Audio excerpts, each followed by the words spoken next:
The mahogany boardroom table gleamed under the morning light, reflecting years of family legacy and power.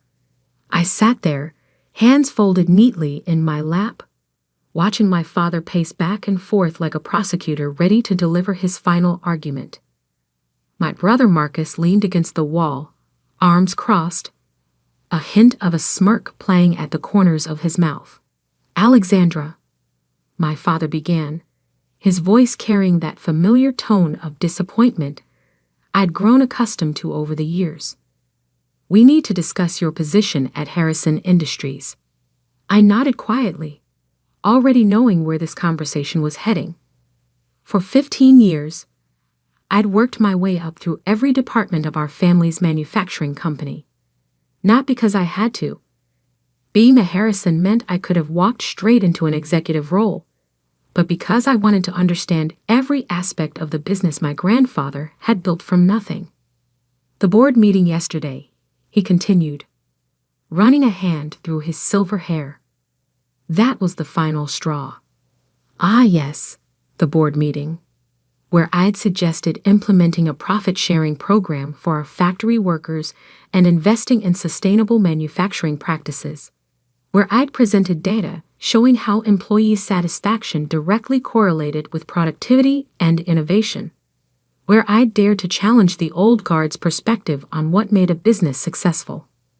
"You're too soft, Alexandra," my father declared, finally stopping his pacing to look me directly in the eyes. "This isn't a charity, it's a business, and business requires tough decisions, not whatever this bleeding heart approach is you're trying to push." Marcus pushed himself off the wall, stepping forward. "Dad's right, Lex. You're going to run this company into the ground with all these worker-friendly policies and green initiatives. We're here to make money, not friends." I sat straighter, maintaining my composure. "The data supports my proposals. Happy workers are productive workers. Sustainable practices attract modern consumers and investors. It's not just about being nice. It's about long-term growth and stability." My father slammed his hand on the table, making the water glasses rattle. "Enough. I've made my decision. You're fired, Alexandra. Come back when you learn what it really takes to run a business, when you develop some backbone." The words hung in the air like smoke, acrid and suffocating. I should have felt devastated, should have argued, pleaded, fought back. Instead, I felt something else entirely: relief. What they didn't know, what none of them had bothered to discover, was that I'd been preparing for this moment for years, while they were busy dismissing my ideas as soft and naive. I'd been building something of my own, something that would change everything. I stood up slowly, smoothing my charcoal gray skirt. "I understand," I said calmly. "I'll have my office cleared by end of day." My father's brow furrowed, clearly thrown by my lack of resistance. "That's it? No argument?" "No argument," I confirmed, picking up my leather portfolio. "You've made yourself clear." Marcus laughed, the sound sharp and mocking. "See, Dad, too soft to even fight for her position. Maybe this will finally teach her how the real world works." I walked to the door, then paused, turning back one last time. "Thank you for the opportunity," I said quietly, "and good luck." They didn't understand the weight of those words. Not yet. But they would. As I packed my office that afternoon, carefully placing 15 years of memories into cardboard boxes, I thought about the journey that had led me here. About the nights I'd spent studying market trends while my colleagues partied. About the quiet investments I'd made, the connections I'd built, the foundation I'd laid while everyone assumed I was just playing at business. My assistant, Sarah, stood in the doorway, tears in her eyes. "I can't believe they're doing this to you, after everything you've done for the company." I smiled, placing a framed photo of my grandfather into the last box. "It's okay, Sarah. Really. But your ideas were working. she protested. Productivity is up 30% in departments that implemented your programs. Employee turnover is down. The sustainability initiative has attracted 3 major eco-conscious clients. I know, I said softly. But sometimes people only see what they expect to see. They look at me and see softness where there's actually strategy.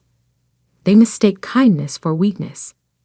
Sarah helped me carry the boxes to my car, her silence heavy with unasked questions. As I loaded the last one into the trunk, she finally spoke. "What will you do now?" I closed the trunk, then turned to her with a calm smile. Now I'm going to show them what real business acumen looks like." That evening, as I sat in my home office overlooking the city lights, I opened my laptop and typed out a simple email.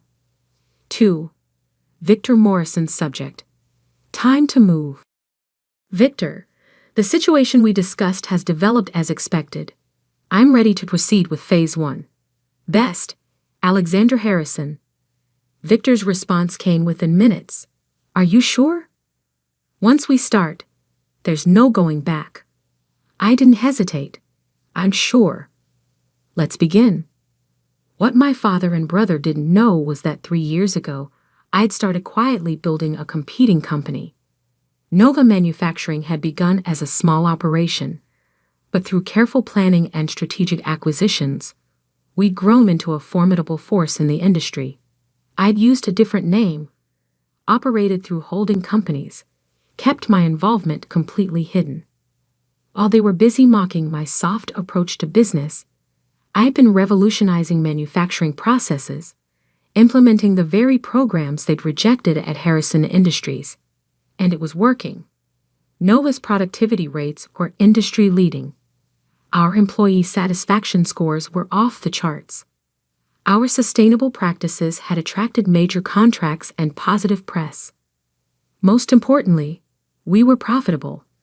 Very profitable. I opened my safe and pulled out a thick folder, documentation of every misstep Harrison Industries had made over the past decade. Every cut corner, every ignored safety regulation, every instance of creative accounting. Not because I wanted revenge, but because I believed in doing business the right way. And sometimes, the right way required cleaning house. My phone buzzed. A text from Marcus. "Hope you learned your lesson, sis. Business isn't for the weak." I set the phone down without responding. Let him think he'd won. Let them all think that. Because in 3 months, when our first major move became public, they'd learn exactly who they'd underestimated. The next morning, I walked into Nova Manufacturing's headquarters through a private entrance. My office, taking up the top floor of a renovated industrial building, was everything my father would hate. Open concept, filled with natural light, walls covered in sustainability awards and employee recognition programs. Maria, my chief operating officer, waited for me with a stack of reports. "Everything's ready," she said. "The numbers look even better than projected." I took the reports, scanning the figures that confirmed what I already knew. We were positioned perfectly for what came next. "How are you feeling?" Maria asked, studying my face. It couldn't have been easy, being fired from your family's company. I looked up, meeting her concerned gaze. Actually, it was exactly what needed to happen. They think they're teaching me a lesson about being tough in business, but they're about to learn that true strength isn't about being harsh or cruel. It's about building something sustainable, something that matters. "And now," she prompted.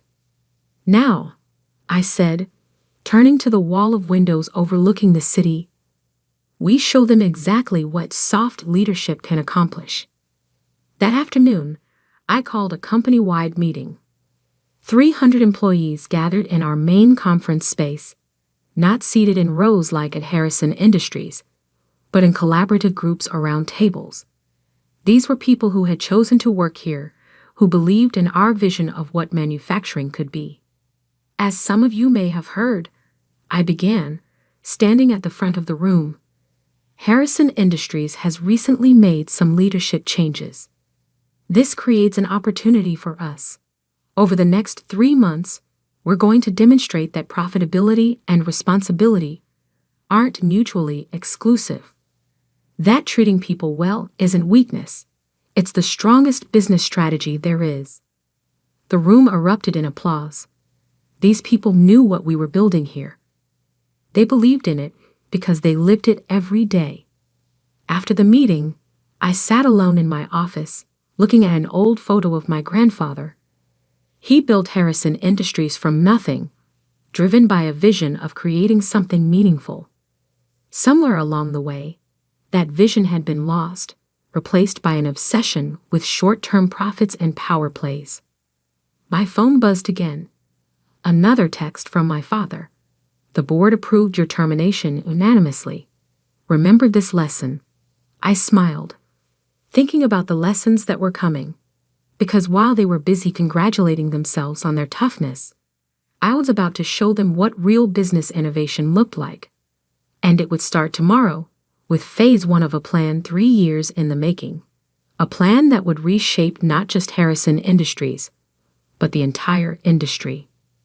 They thought they'd fired a soft, naive dreamer. They were about to meet a strategist who'd been playing chess while they were playing checkers. The game was finally beginning. Phase 1 began on a Tuesday morning, exactly 1 week after I'd walked out of Harrison Industries. I sat in my office at Nova Manufacturing, watching the financial news ticker scroll across my screen. Right on schedule, at 9:30 a.m., the announcement hit. Nova Manufacturing acquires Sterling Solutions, creating industry's first fully integrated sustainable supply chain. The acquisition had been in the works for months.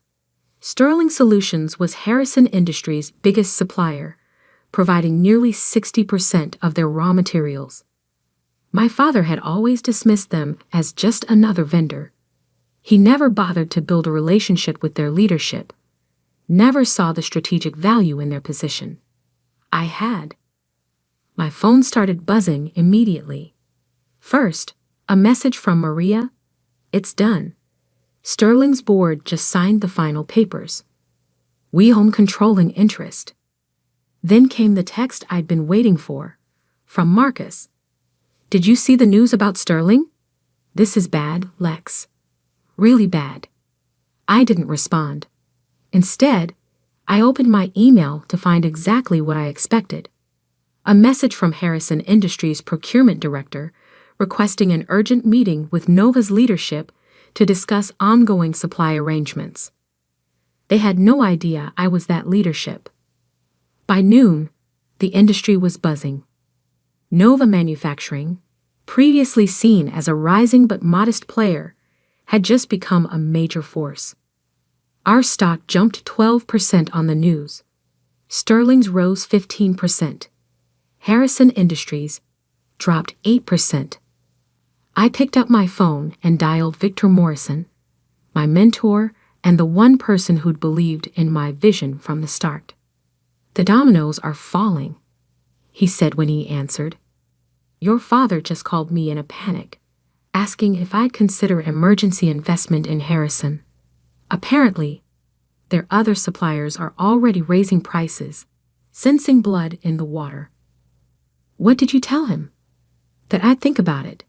Should I mention I've been invested in Nova since day one? I smiled. Not yet. Let's see how Phase 2 plays out first. Phase 2 began the following week, while Harrison Industries scrambled to secure new supply lines and manage their dropping stock price. We launched our masterstroke.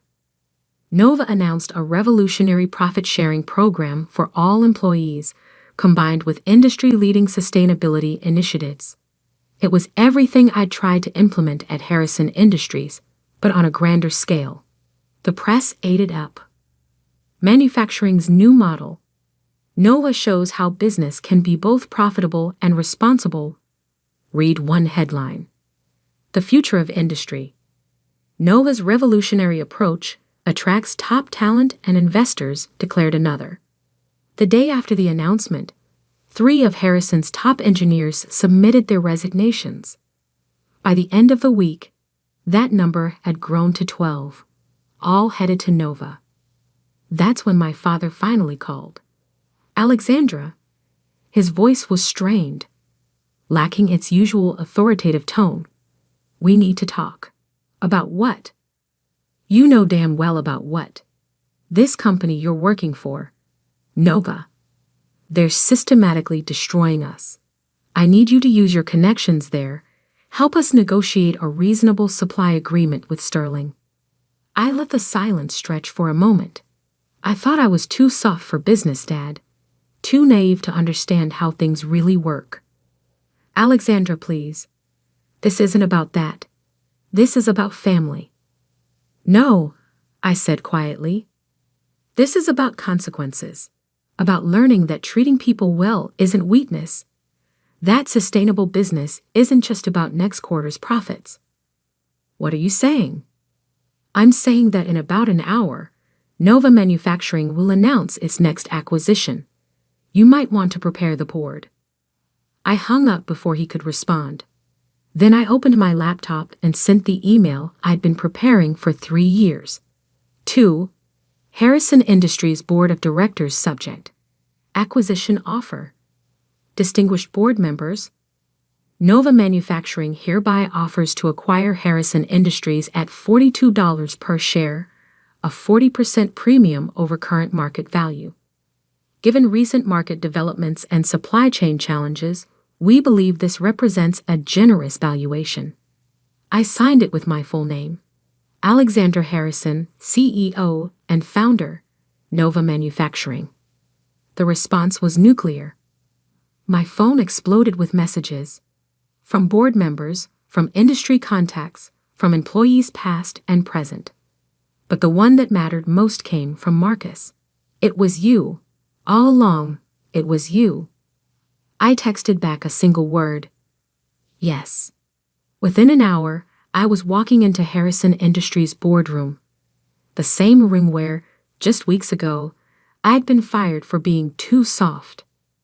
Now I entered as a conqueror, though that's not how I saw it. I saw myself as a reformer. The board members sat in stunned silence. My father stood at the head of the table, face ashen. Marcus slumped in his chair, looking like someone had just explained that water was actually dry. Hello, everyone, I said calmly, setting my portfolio on the table. Shall we discuss terms? How? My father demanded. How did you do this? I paid attention, I replied. While you were focused on showing everyone how tough you could be, I was building relationships. While you dismissed employee welfare as softness, I was creating a company people actually wanted to work for. While you ignored sustainability as a tree hugger's concern, I was securing contracts with the biggest players in the modern market. I opened my portfolio and began laying out documents. 3 years ago, when you shut down my proposal for employee profit sharing, I started Nova. Every time you dismissed one of my soft ideas, I implemented it there instead. And guess what? It worked. Not just worked, it thrived. The board members were already flipping through the acquisition proposal, their expressions shifting from shock to grudging admiration as they saw the numbers. Your choice is simple, I continued. Accept the offer, and we'll create something remarkable, a company that leads the industry not just in profits, but in innovation and responsibility. Refuse, and watch as your supply costs continue to rise, your talent continues to leave, and your market share continues to shrink. Marcus spoke up, his voice hollow. You planned this? All of it? No, I corrected him. I simply built something better. The fact that it's now in position to acquire Harrison Industries is just poetic justice. My father sank into his chair, looking suddenly old. Why didn't you tell us? Why the secrecy? Would you have listened? I asked quietly. Or would you have dismissed it as another one of my soft ideas? The silence was answer enough. 1 week later, the acquisition was approved. The press called it the industry's biggest shakeup in decades. The market responded enthusiastically, with both companies' stocks rising on the news. But the real victory came in the details. Every policy I'd once been mocked for suggesting would now be implemented across the entire organization. On the day the deal closed, I sat in my father's old office, my office now, looking at my grandfather's portrait on the wall. The door opened, and my father walked in. "I'd been doing a lot of thinking," he said, looking older and humbler than I'd ever seen him, "about strength and what it really means." I waited. "You showed me that I was wrong," he continued. "That real strength isn't about being tough or harsh. It's about having the vision to see what others don't, and the patience to build it right. It's about balance," I said softly. "Being firm enough to make hard decisions, but human enough to make the right ones." He nodded slowly. "You're a better business leader than I ever was, than I ever could be." "That's not true," I replied. "You built something great. You just forgot why you built it. But now we have a chance to remember, and to make it even better." The next morning, I called my first company-wide meeting as CEO of the merged organizations. Thousands of employees, from both Harrison and Nova, gathered in our main auditorium and via video link. "Some of you know me as the soft executive who got fired," I began. "Others know me as the founder of Nova.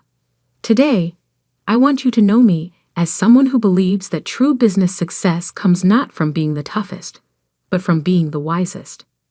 Not from demanding respect, but from earning it." I laid out our vision: sustainable practices, fair wages, profit sharing, innovative technologies. But more than that, I laid out a new way of thinking about business itself. They called me soft. I said, because I believed in treating people well. They called me naive, because I thought business could be both profitable and responsible. Today, we're one of the industry's most successful companies precisely because of those beliefs. The applause was deafening. Later that evening, as I prepared to leave the office, I found Marcus waiting by my door. "I've been offered a position at our West Coast division," he said. "I'm not sure I deserve it." "Everyone deserves a chance to learn and grow," I replied, "even those who once called others soft." He smiled slightly. "Will you teach me how to lead the right way?" "Of course," I said. "That's what family does." As I drove home that night, I thought about the journey. About being underestimated and dismissed. About being called soft in a world that worshipped tough. I thought about how true strength often comes disguised as softness, and how the quietest plans sometimes carry the most power. 3 years ago, they fired me for being too soft. Today, that softness had revolutionized an industry. Sometimes the best revenge isn't about getting even. It's about getting it right. And as I looked at the city skyline, at the buildings where thousands of people would come to work tomorrow in a company that valued them, I knew that this was just the beginning. Because soft doesn't mean weak. Sometimes it means being strong enough to change the world.